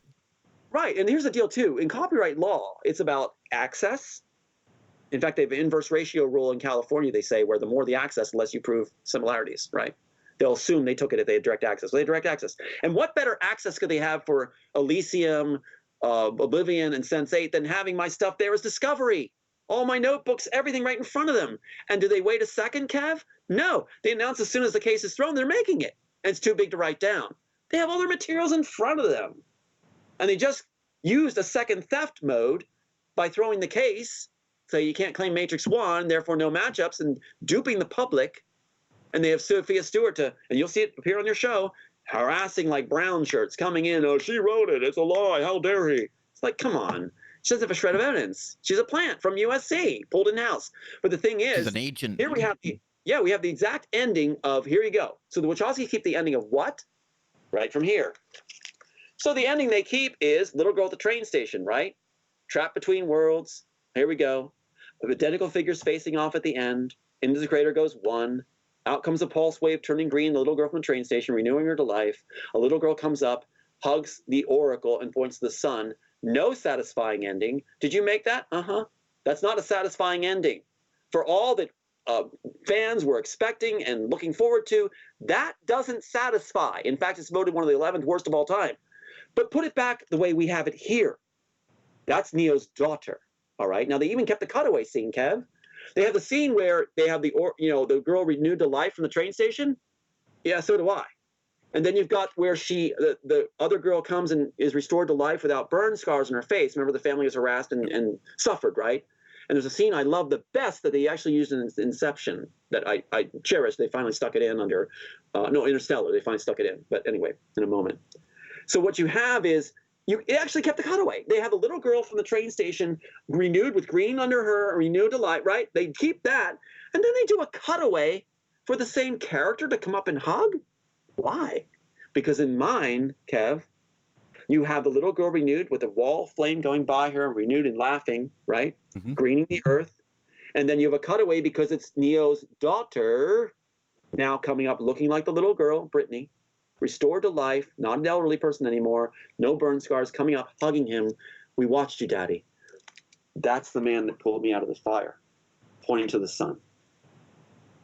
Now the audience knows something very important, because in the screenplay, the best scene was taken out and they put it in Interstellar.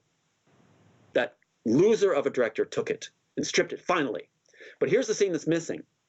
In mine, to join the program, my Neo is not allowed to tell his family he's going to join the program in our present day, right, if you will. Hold that thought. Hold that thought. Oh, dang, the break. We'll be right back, ladies and gentlemen. Don't go anywhere. Yeah, ladies and gentlemen, check out the website, Red Pill Rising. You know, I thought this would be a powerful show, a good show.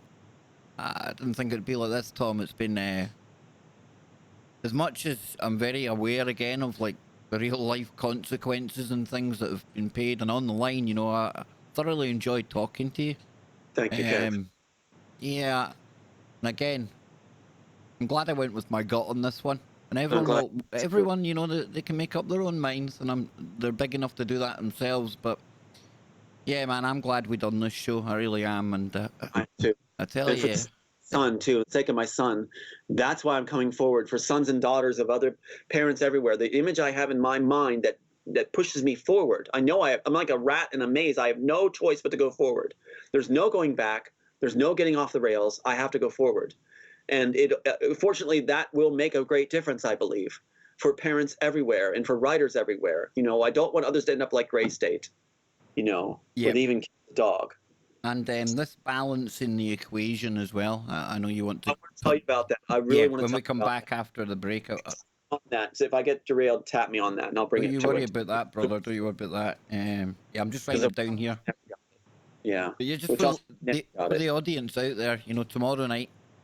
If this wasn't good enough, we've got Ben Emlyn Jones coming up tomorrow, so I want you all here for that. If you've got the time, please tell everyone, not just about this episode, but all of the episodes here. And remember to tell everyone about TFR. It's the home of the main Kev Baker show that we're tuned into right now. And Chris and Cherie Geo, you know, never a complaint, never question the fact that I do this on YouTube as well. Some might think it competes with the website at TFR, but we practice what we preach, folks. It's about getting the information out there to as many eyes and ears as possible, and then for you to do your due diligence, not just take me or this guest or any guest at face value or on their word. And on Tom's website, I'll pull that up here right now. You know, not only do you have that very moving and wonderful video, but you have all the images and things, and Tom breaks it all down as well. There's other interviews there. You know, there's so much that you can look into here, folks. But with every screenshot, there's like, come there, you get a big blurb about all of it as well, describing what you're looking at. So yeah, just to I urge you to check this out. If you're on a PC right now, open another tab, check it out on there, go through things, have a look. But man, oh man, what a can of worms we've opened up tonight, Tom. Honestly, I can't even dare to suggest I can imagine what this must be like for you. Two things I feel about it too, Kevin, and bless you for doing this, my God, because one of it is you're lifting and honoring my dead sons by doing this. You're lifting them. And every show is dedicated to my sons. And I damn the people that say, you know, he's acting, because if you're a father and you lose your sons, don't ever tell a father he's acting. Don't ever say that, because it's right there on the records. They're dead, and I'm told they were murdered. And not to get too emotional, but that's a hard one for me. And I have one son left because I'm told that they know that I'm concerned for his safety, so I wouldn't come forward. But I'm coming forward. I'm coming forward. So I've got a lot at stake, and people can give whatever comments they want. It's a free world. Do it. But I'm actually speaking to the intellects and the critical thinkers. That's who I want to talk to. Yeah. If you talk about my hair color, or if I you won't get much of that here, Tom. You know, I'd like to think we're more adult than that. Yeah, I appreciate that. Some of the sites, it was just like, yeah, kind of disheartening, because I wanted to write. Here we go. We need to go back. Here we go. Yeah, I wanted to write as audience are intelligent.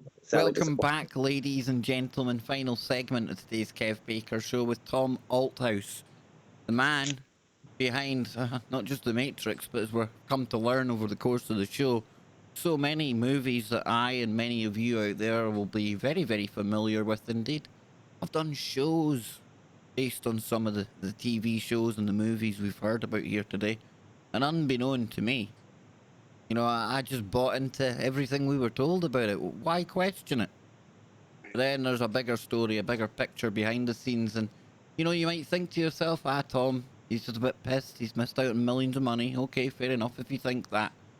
But there's a bigger reason why you're here today, Tom, and you're sharing your story because you want to help other people out there as well. You know? I've come this far and I've suffered this much. And same with Aiden and my mom, my dad. It's like, I'm going to complete this journey. I have no choice. I'm a dead man if I don't do this. And the thing is, this cannot happen to others. So bad on me if I don't finish this walk. And if I can get to the other end of this gauntlet and get out of this cave and see the light. And right now we've got people calling me all the time now and lifting us. And it's a whole new world starting to dawn, just like the ending of the movie we talk about. But I do want to tell you, Kev, about this scene that they took out and they put into Interstellar in the end to use, right? They wanted to use it up. Joel Silver says in 2003, you can see in the article, we hope we used up the rest of the story. Well, if you actually wrote it, you would know, right? They said when they see the rushes, they hope that it would tie together. Warner Brothers attorneys say that it was all one seamless piece rendered in 93. No, there's nothing. They're not even handed to this until 95, 96, right? And that's why the title's on the Immortals, not anything else. And then you've got this situation where Joel Silver says on set that it was meant to be 3 separate pieces. The Matrix 3 installments were supposed to be not congruent, separate things. Well, it doesn't make any sense. It doesn't line up with their attorneys. But they couldn't tie it together. But I want to share this with you, if I may. The best scene in the whole piece that I had, because I was trying to reunite my family after the Robertson situation, right? So I'm writing about children being taken away. And what we have here is when Neo, or my Jim, right, is told that he has to join the program by the Smith agent, right? And you have the whole thing where even the sedans come up and you see the shoes first. We started that shoe idea first, and then you see the people. Even that they liked and put in. But what happens is he's told he can't tell his family, right? And when he goes to leave, he's telling his family in tears, you know, he's supposed to go to the office and like this, everything's going to be normal, but he's going to be assimilated in the program, but not told how in mind. It's much more deeper. And so what happens is he gets in the car and up pops the Morpheus character, prelude to the future that's about to come, right? Where he becomes the underground head. And so up pops the car and he says, this house has been firebombed, my family's dead, you know, and it's a friendship theme in mind, besides other things like faith. And so he pushes his friend out of the car and says, stay the hell away from my family, this kind of stuff. And then talks to the bug in the back of his neck, just saying to Smith through it, don't you hurt my family, don't you hurt my family. That the Mack truck scene they kept where it devours like a predator the car, yep. And he's frozen with his injuries and brought back in the future. Now, when he's brought back in the future, Brittany, his daughter, who was 6, Kev, is now 76 with Alzheimer's. Smith is the one that brings him back in my piece, not in the Matrix, in my piece. This was the tying element to have your satisfying ending at the end. That's why I'm relaying this. My favorite scene. And so he's asking, you know, the Neo character's like, well, what happened? You know, what happened to the driver? Well, he died a healthy life 70 years ago. Basically 7 years have passed. And Smith's saying, I'm the one supposed to orientate you. Now, here's the deal. The reason the Smith agent in mine is bringing back to orientate Neo in our time, they hate each other, but it's supposed to feed the stimulus needs of the architect. See, what happens is in mine, to balance the equation is this. If you're an architect in an immortal program, what's your biggest problem or concern? It's not controlling your agents. It's the atrophying of your mind from lack of stimulation. Right? This ties in with the conversations I have about the potential for an artificial superintelligence, you know? Absolutely, right. You know, at some point, for lack of a better term, it gets bored. It needs, right. It needs something new. It knows everything. It's omnipresent. That's right. I mean, it gets boring, right? It gets boring.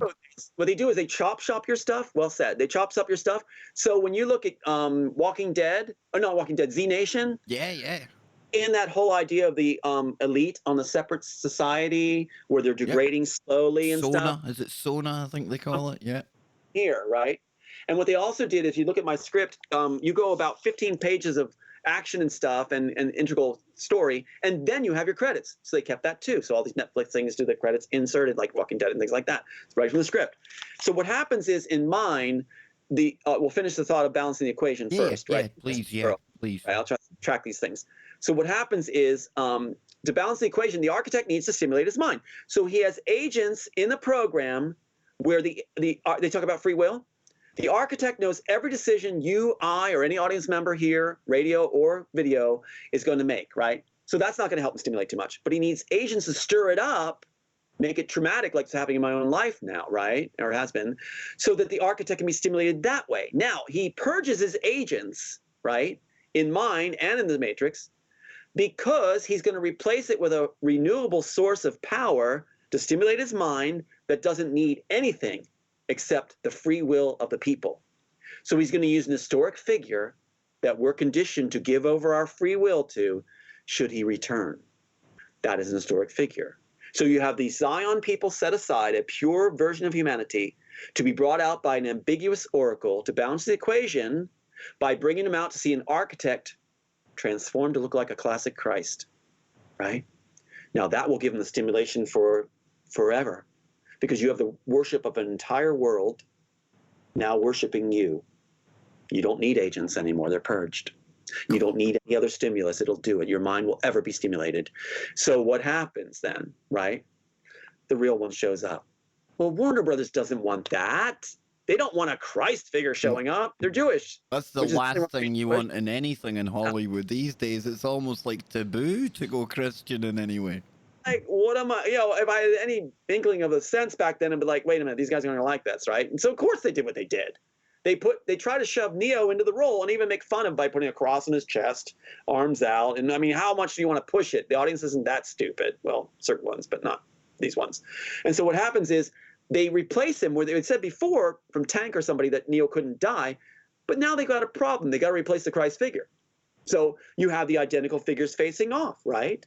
You've got the one where even they kept my scene where the palms bleed when he gets hit and just the palms bleed and looks up and looks. They kept that exact thing. The crater where in it goes and the pulse wave turns the Earth green out, they kept that too. Well, keep in mind, they're all arguing in the set, just blow it up. Not the Wachowskis. They say they're the only ones that kept this, where'd they get this ending from? From the pages held in the script on set. And so what happens next? The little girl gets renewed to life with the Earth, turning green under her. And then you hear the cutaway, which they shouldn't have done, with the little girl hugging the Oracle, supposed to be Neo, watching this all unfold, reunited with his daughter. So here's the deal. Now let's just finish up with this idea, Genesis, back to the little girl, what happens to her. So when Neo's brought back in mind, okay, we're picking up again. He had the accident, right? He's been assimilated in the program, frozen with his injuries, basically dead. He's brought back by, now we understand why Smith is there. That's stimulating. He wants to kill him, but it's going to stimulate the architect's mind. So he's not allowed to kill him. No green light. Maybe that'll come later, but not now, right? In fact, there's a scene with the Hunger Games Stadium thing going on where shorts are used for that might attain immortality, program status, red pill if they succeed, defending their families, fighting for their lives, and for the, it's all Hunger Games. There it is. And so what happens is you've got Neo and here's the cool part. Let me just wrap this through. So Neo's told he can't see any family members. He's told he has only one left, Brittany. Brittany's now 76 years old, like I said, with Alzheimer's, right? She's lived her whole life basically alone, forsaken. She's in a nursing home. So he goes to the panel and puts his hand on the panel now, right? And it shows where she is. So he goes. He breaks the rules. Of course he does. What dad wouldn't, right? What dad wouldn't feel it? So he goes to it, and the lady's like, the receptionist's like, what are you, family? She's listed as no family. What are you, a friend of the family? So he sneaks into her room, and this still gets me. So in the scene, you'll see he sneaks into the room, and she's 76 years old with Alzheimer's, talking like a 6-year-old again when he left her. So here's a 76-year-old woman, which they use in Interstellar. Yep. And so she's touching his face like a child, saying, I knew you'd come back, Daddy. I knew you'd come back. A man pulled me out of the fire. And he notices the burn scars on her face. That house was firebombed. What a hell that child went through, like they put my children through, right? And so you can get the story here. And she says, you missed my birthdays. And so he says, do you want a cake? Now, it may sound silly, but this is a moment where he's like, talking to what is like a child, his child. And so an orderly comes in. Get out of here. You're confusing her, right? And she's like, Daddy, please don't leave me again. He scoops up this 76-year-old daughter of his, busts by the elderly, runs down the halls. And anybody knows me and my passion for my children, You know where this comes from, the genesis. And so he's apprehended by orderlies and doctors, right? Coldly told, like my sister did after my son died, that to give over the daughter. He looks down, she's died with a smile and tears on her face. The best scene in the whole thing. Hands her over, goes outside, and what does he see? The 3 figures in trench coats staring him down. He broke the rules. Cut to the future. Now, the future is a train station scene. A woman is in a crowded scene, but they were making, saving on budget, so they made it a static family.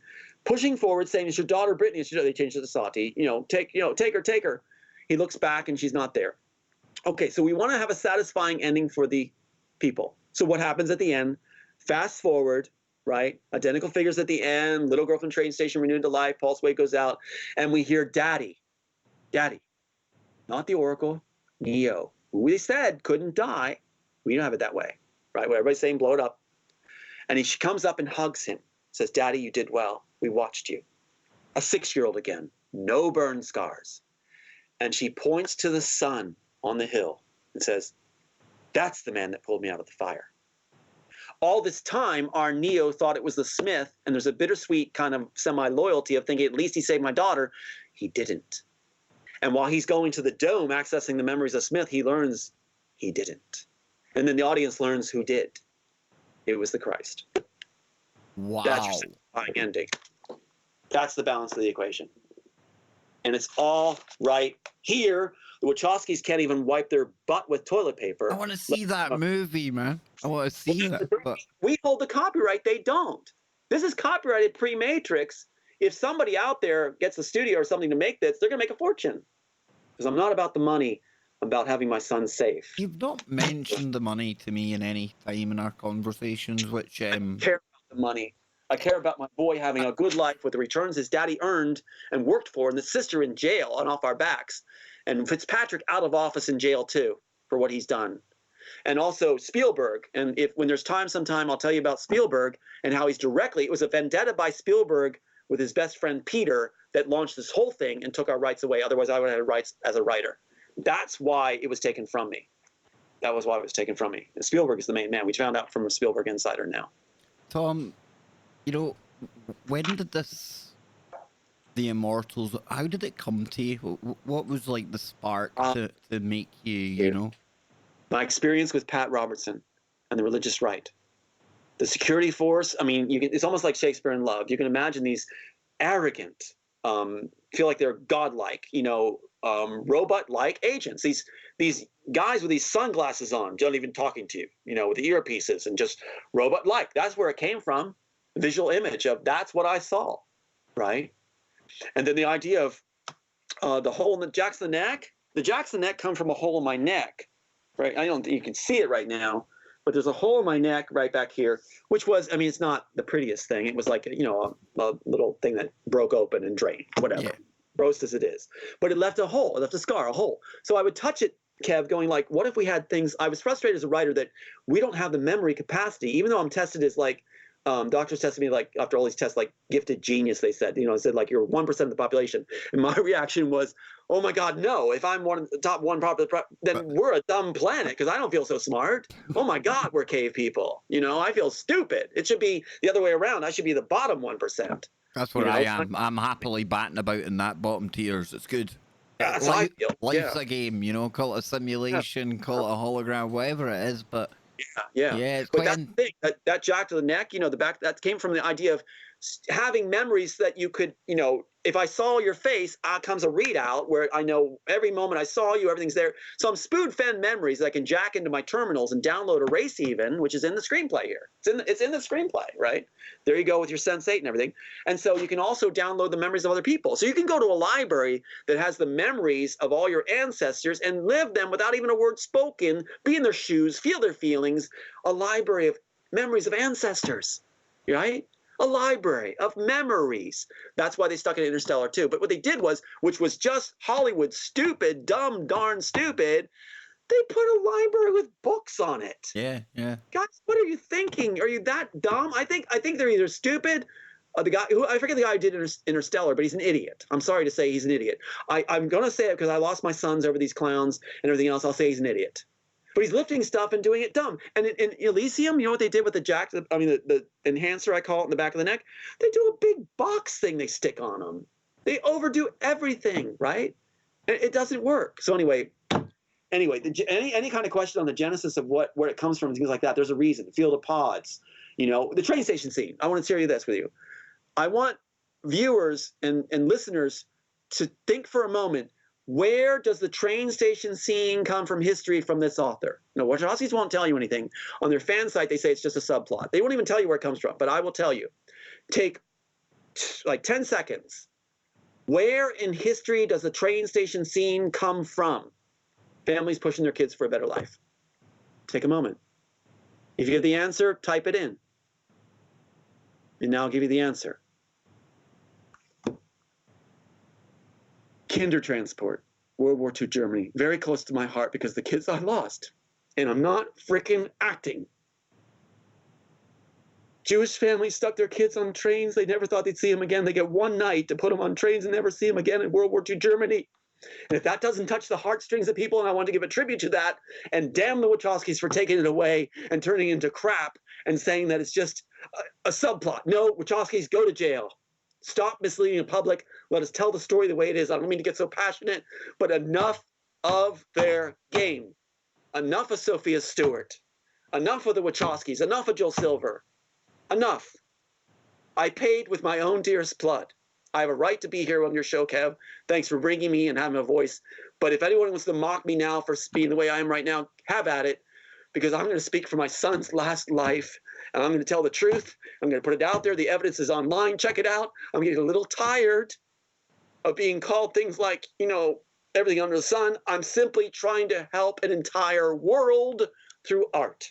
I didn't mean to go there, but that's how I feel. No, you do need to go there. You do, and I mean, the evidence is all... Again, man, I can't. Unless somebody's lost a child, I find it hard to believe that anyone can imagine what that must be like. I don't know how you're even functioning, to be honest with you, Tom. I'm postponing it, Kev. I'm postponing it. I can't grieve until my work is done, until other families are safe, even families that mock. I'm not going to finish until every family is safe from the blight and disease in our government and our institutions that are supposed to protect us.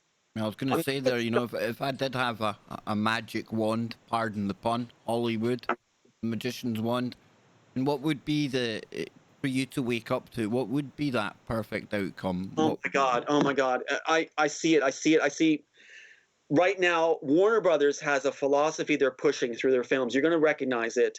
Besides transgender, which is, well, whatever one of people want to be, it's all good.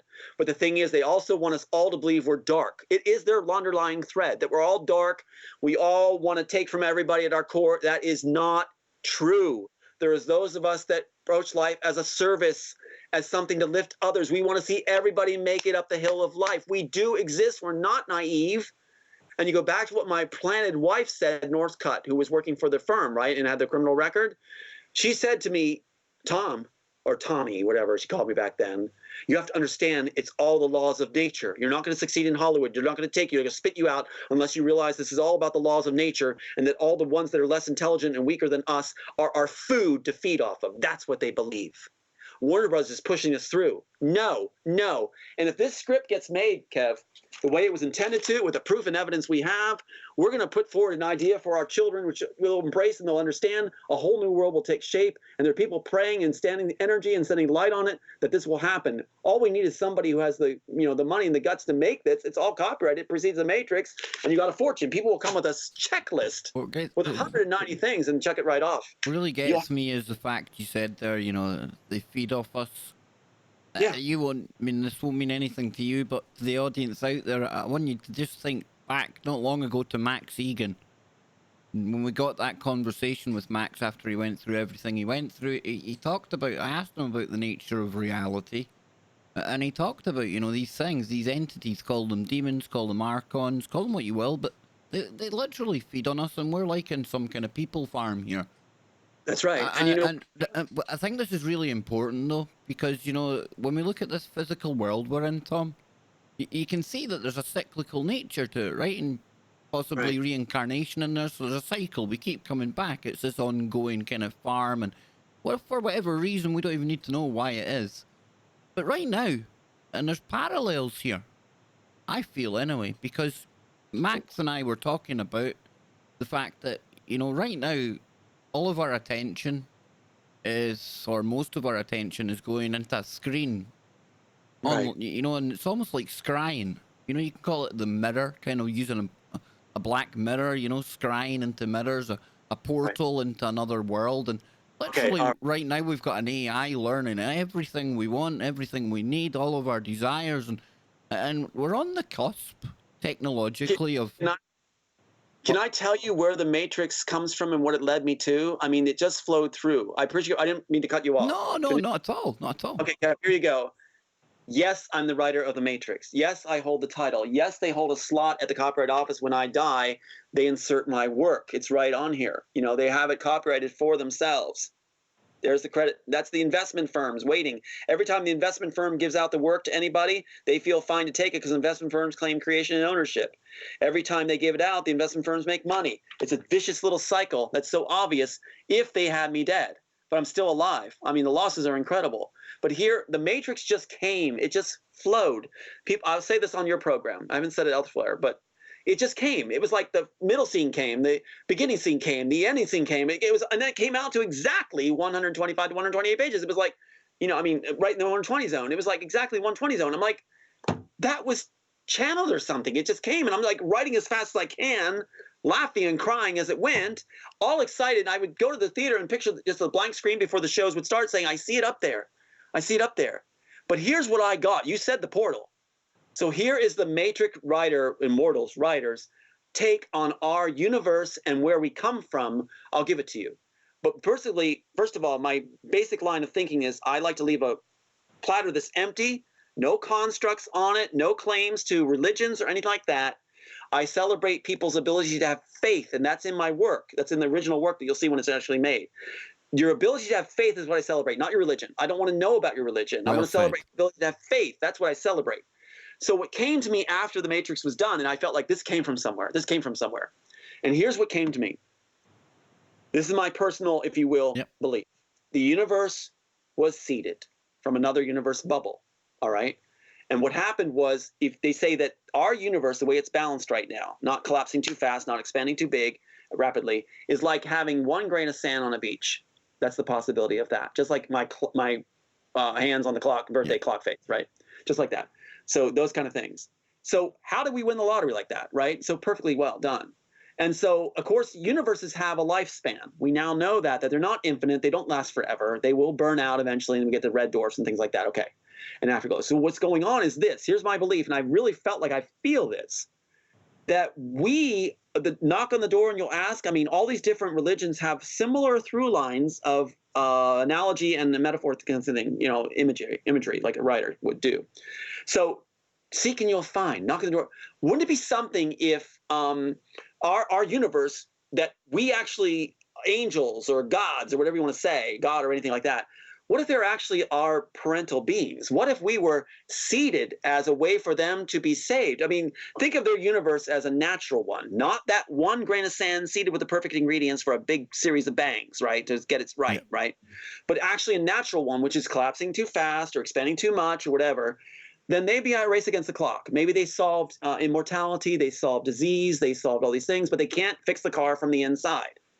So they create a dimension down bubble, seed it perfectly, and we are their children.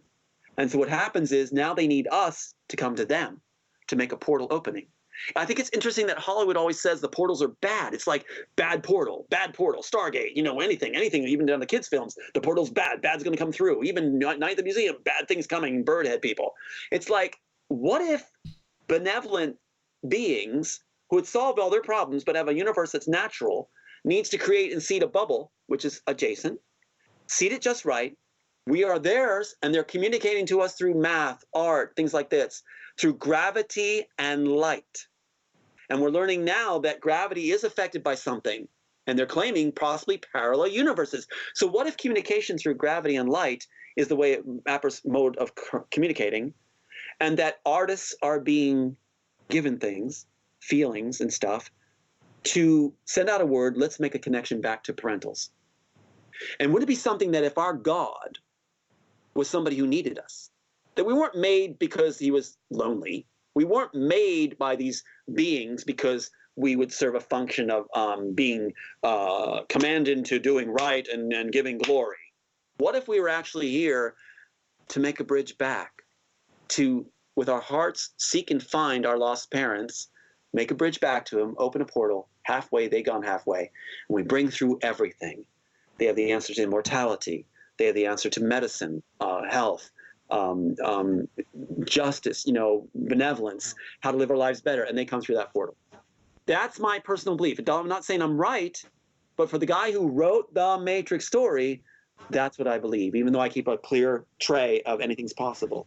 That's it. Wow, Tom Althouse, ladies and gentlemen. And I think I might have just spoke to the guy who made the Matrix. I'll be back tomorrow. Wherever you are, make it TFR. Hi. Now, we're still on YouTube for just a moment.